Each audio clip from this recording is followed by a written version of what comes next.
আলহামদুলিল্লাহ ATM card বানিয়ে ফেললাম।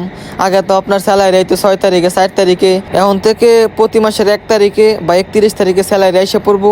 এই যে বসকে নিয়ে আইসা পড়লাম এটিএম কার্ড বানাইতে। শীত আইছে, চিতল পিঠা খাইলে যে একটা ভালো লাগে, দেশে থাকতে তো মায়ে বানায় খাওয়াইছে, কিন্তু এইখানে তো এই বাও নাই, তাই সিগুরতেই খাই প্রায় সময়। তারপরে দিই গরম গরম মোগলাই মাত্র নামায় থইছে, তারপরে একটা মোগলাই অর্ডার দিলাম, সাথে দিল গরুর মাংস। আসসালামু আলাইকুম এভরিওয়ান, কি অবস্থা সবার, কেমন আছেন সবাই? আশা করি সবাই ভালো আছেন। গাইস আপনাদের দোয়ায় আলহামদুলিল্লাহ আমিও ভালো আছি। তো আপনারা সবাই জানেন আলহামদুলিল্লাহ 2 বছর পরে আমার আকাম হয়েছেন। এখন যাবো ফিঙ্গারপ্রিন্ট দিতে। ব্যাংক অ্যাকাউন্টের যে কার্ড আছে ওই কার্ডের একটু সমস্যা আছে, ওটা যেমন সমাধান করতে ভিডিওটা দেখতে থাকেন, আশা করি ভালো লাগবে। ফার্স্ট টাইম পাসপোর্ট দিয়ে সিম কিনছিলাম, ওই সিম দিয়ে আফসার ওপেন করছিলাম। এখন আপনার সব কিছু ওপেন হয়েছে, এখন মানে আকামাদা সিম লইতে হইব। এখন তো আকামও হয়েছে। এখন বস হঠাৎ করে কল দিয়ে বলতেছে যে আকামাদা সিম কিন না, তারপরে আপডেট করতাম, আপডেট করলে তারপর ব্যাংক অ্যাকাউন্ট বানাই দিব, তারপর কার্ডের মাঝে স্যালারি আসবো, নাহলে স্যালারি দিত না। এতদিন তো ক্যাশ দিত টাকা, 10 তারিখে 8 তারিখে টাকা দিত। এখন তো আপনার আকাম হয়েছে, এখন তো আপনার 1 তারিখে স্যালারি আইব কার্ডের মাঝে। সবার স্যালারি আই আপনার 1 তারিখে, যাদের কার্ড আছে তাদের সবার স্যালারি 1 তারিখে 31 তারিখে। আর যাদের কার্ড নাই, এক্সপায়ার বা সাপ্লাইয়ের লোক, তাদেরকে ক্যাশ দেয় 8 তারিখে বা 6 তারিখে দিয়ে দেয়। বসে বলতেছে শর্টকাট বানাইতে হইব, কারণ টাকা আপনার 25 তারিখের আগেই দিয়ে দেয় ব্যাংকে, তারপর 31 তারিখে বা 1 তারিখে সবার অ্যাকাউন্টে আইসা পড়ে টাকা। তারপর হঠাৎ করে কল দিয়ে বলতেছে শর্টকাট যাইতাম। তারপর সিকু গিয়ে মনে করেন সিম কিনছি, সিম কিনা ইয়াটা আপডেট করাইছি।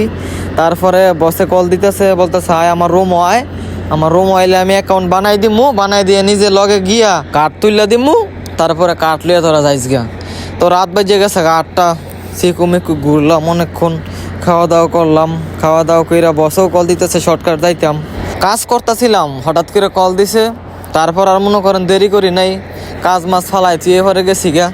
গোসলও করি নাই এই শীতের মাঝে, মনে করেন কাজ কইরা মনে করেন গোসল না করতে হলে মনে করেন ভালো লাগে না, কারণ শরীরের মাঝে ময়লা টয়লা কাঁচড়ায় বইয়া জায়গা।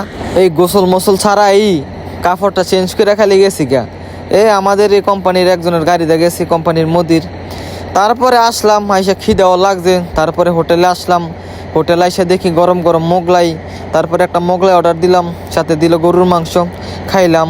তারপরে অর্ডার দিলাম চিতল ফিডার, কারণ শীত আইছে, চিতল ফিডার না খাইলে হয় না। বাড়ি থাকতে তো মাই খাওয়াই তো বানায়, কিন্তু এখানে তো বাও নাই। আমরা খাই প্রায় সময় সিকুতে এসে খাই, খুব ভালো লাগে, দেশের পিঠার ডগ সেম। তারপরে টুকটাক বাজার করলাম, কারণ মাসও প্রায় শেষের দিকে না, বাজারও প্রায় শেষ। 5 কেজি না 6 কেজি মুরগি নিলাম। আল্লাহ এখন যাবো বসের রুমও, এই যে কাঁচামরিচ নিতেছি। তারপর গাড়িতে উঠলাম, এখন যাইতেছি বসের রুমও গিয়া তারপর অ্যাকাউন্ট বানাই দিলে তারপর হ্যাঁ লইয়া গিয়ে ওই ব্যাংক কার্ড তুইলা আনমু, হ্যাঁ নিজে তুইলা দিব। আমাদের বস খুব ভালো মানুষ, ইন্ডিয়ান, আমাদের সাথে খুব মিশে, আমাদেরকে খুব আদর করে। মানে আমরা ওর কাজটা আমরা করে দেই, কারণে আমাদেরকে আদরও করে। তারপরে যে আসলাম বসের রুমও, তারপরে বসকে নিয়ে বের হয়ে গেলাম। মানে হ্যাঁ যে এখানে এখানেতে একটু দূরে আর কি ব্যাংক, ওই ব্যাংকেরতে গিয়া কার্ড বানায় আনবো। যে আইসা পড়ছি প্রায়, ওই যে গাড়ি ওইখানে রাখলাম, এই যে সামনে ব্যাংকের এটিএম, ওইখানেই কার্ড বানায় আর কি, নতুন কার্ড। তারপর আইসা দেখি অনেক মানুষ সিরিয়ালে দাঁড়াইলাম, সিরিয়াল শেষ হইলো। এই যে বসে টিভি শুরু করতেছে, দেখছেন ওই পাশে সিরিয়ালে কত মানুষ। তারপরে অনেকক্ষণ কইরা তারপরে যে আলহামদুলিল্লাহ কার্ড পাইলাম।